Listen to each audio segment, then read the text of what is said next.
L'année passée, ça avait été super populaire quand on vous avait montré ce que ça avait l'air ici dans les paddocks. On a la chance, le privilège, l'honneur d'être ici dans les paddocks au Grand Prix du Canada.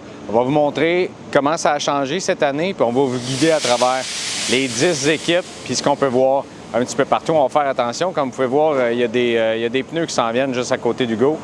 Voilà. Donc, on fait ça ensemble. Donc, à ma droite, ce qu'on voit, c'est tous les garages de chacune des équipes. Donc, je pense que c'est assez simple. On commence ici avec le Stake Sauber F1 Team. Nico Hülkenberg qui était très, très fort à la dernière course en Espagne avec une 5e position. On se rappelle du dépassement sur Lewis Hamilton à la fin de la course qui a jeté le désarroi parmi les tifosi. Gabriel Bortoleto également, la recrue qui va tenter d'aller chercher quelques points au Canada.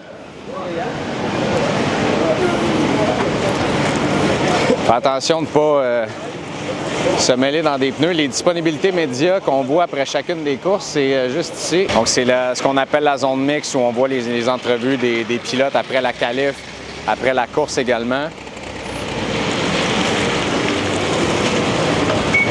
Ici, on passe chez Williams.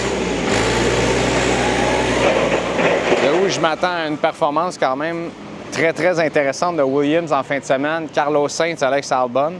Carlos Sainz qui est allé de déclaration quand même assez intéressante cette semaine en disant que il dit, ça fait longtemps que je vous dis que s'adapter à une nouvelle voiture, c'est long. Puis il dit, personne ne me croyait, puis il mettait ça que c'était des raisons que je disais pour mes performances. Puis il dit, maintenant que Lewis Hamilton est chez Ferrari, bien, il dit, maintenant on voit que c'est vraiment pas facile de s'adapter à une nouvelle voiture. Là, on peut voir leur paddock qui est juste ici. V-Carb, Racing Bulls, plusieurs noms, Visa, Cash App, RB sont juste ici.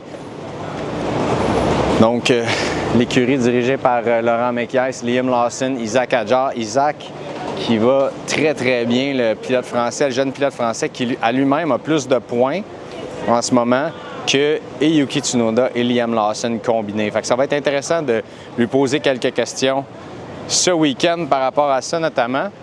On est chez Haas maintenant, le Haas F1 Team qui ont connu un départ en Australie où est-ce qu'on disait que la saison allait être longue, qu'on était beaucoup plus lent qu'à l'habitude. Mais ça s'est replacé quand même chez Haas. On a connu des bonnes courses, on en a eu des moins bonnes. On va pouvoir questionner M. Komatsu qui dirige l'écurie et Ollie Bearman qui est une recrue que j'aime beaucoup suivre également. On l'a vu chez Ferrari l'an dernier en remplacement de Carlos Sainz. Puis je pense qu'il est promu à une belle carrière en Formule 1, l'Anglais Ollie Bearman. Maintenant chez Alpine, l'écurie française.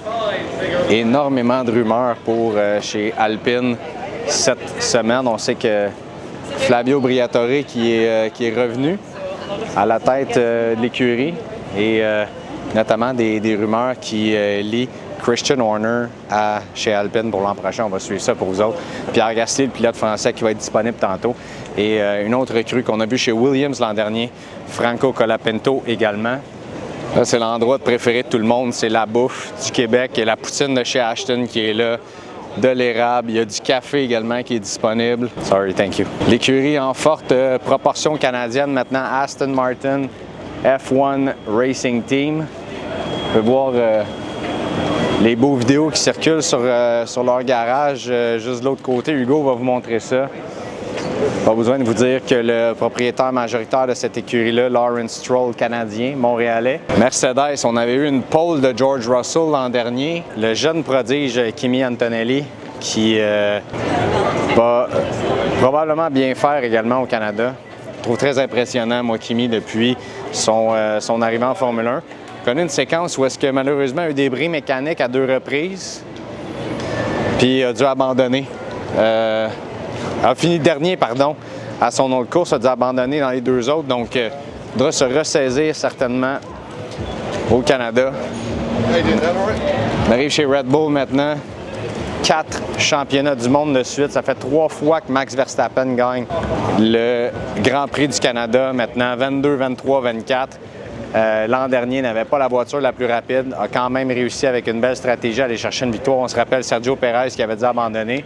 Maintenant, qu'est-ce que son coéquipier Yuki Tsunoda va pouvoir faire comme performance? J'ai hâte de voir ça également. Les Red Bull vont être à surveiller ce week-end. Puis là, on va publier le vidéo la semaine prochaine, quelque chose comme ça. Puis finalement, ma prédiction n'aura pas été la bonne. Ferrari maintenant qui sont certainement les favoris de la foule. Lewis qui est toujours très populaire.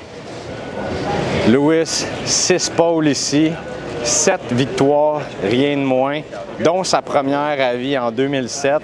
J'étais ici au circuit Gilles Villeneuve quand c'est arrivé. Ça a été tout un moment. On se rappelle de cette course-là avec l'accident de Robert Kubica. Charles Leclerc, donc aussi, qui va être à surveiller. On se rappelle de son Grand Prix l'an dernier. Ça avait pas bien été avec la température, des changements de pneus. Tout ça, ça avait été brise-cœur un peu de voir Charles comme ça avec tous les fans de Ferrari. Et je pense qu'on s'attend à un rebond de leur part. Là, vous avez vu Isaac Hadjar, Joe Guan Yu, pilote d'essai chez Ferrari. Donc à cette heure-ci, les pilotes commencent à faire leur entrée dans les paddocks du circuit Gilles Villeneuve. Demain, on sera sur la piste. McLaren maintenant, les meneurs au championnat du monde des constructeurs, championnat du monde des pilotes. L'Australien Oscar Piastri qui est très dominant cette année. Son coéquipier Lando Norris qui est deuxième au championnat des pilotes. Max est troisième. Mais en ce moment, on a vraiment le vent dans les voiles pour ce qui est de McLaren.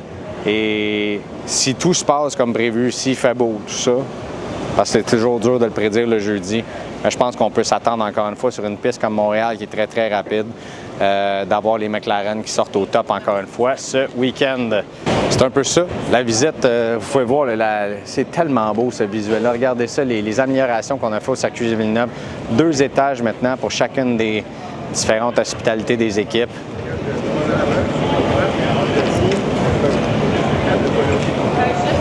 Bon Grand Prix tout le monde.